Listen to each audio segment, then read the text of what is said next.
In nod to India, U.S. military renames its Pacific Command.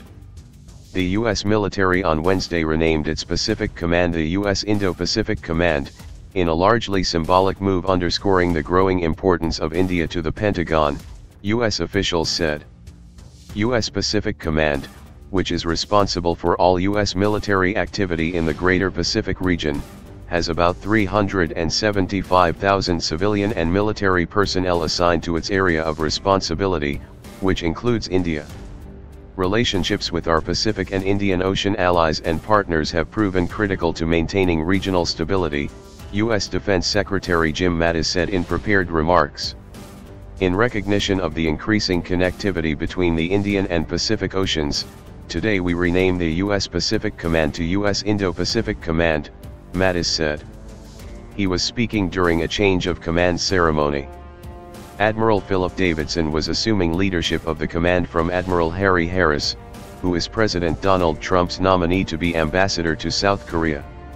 The renaming does not mean additional assets will be sent to the region at this time, but rather recognizes India's increasing military relevance for the United States.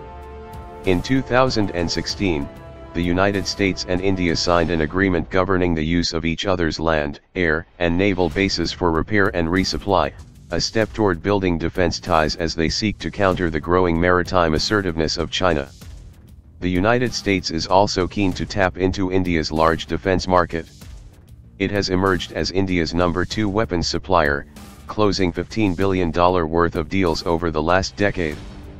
Mattis has been pushing for a waiver for countries like India, after Trump signed a law last year which said that any country trading with Russia's defense and intelligence sectors would face sanctions.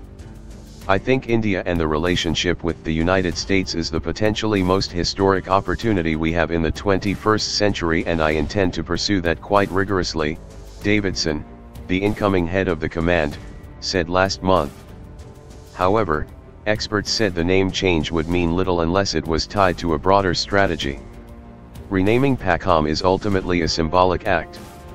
It will have a very limited impact unless the U.S. follows through with a significant array of initiatives and investments that reflect a wider aperture, said Abraham Denmark, a former Deputy Assistant Secretary of Defense for East Asia under President Barack Obama.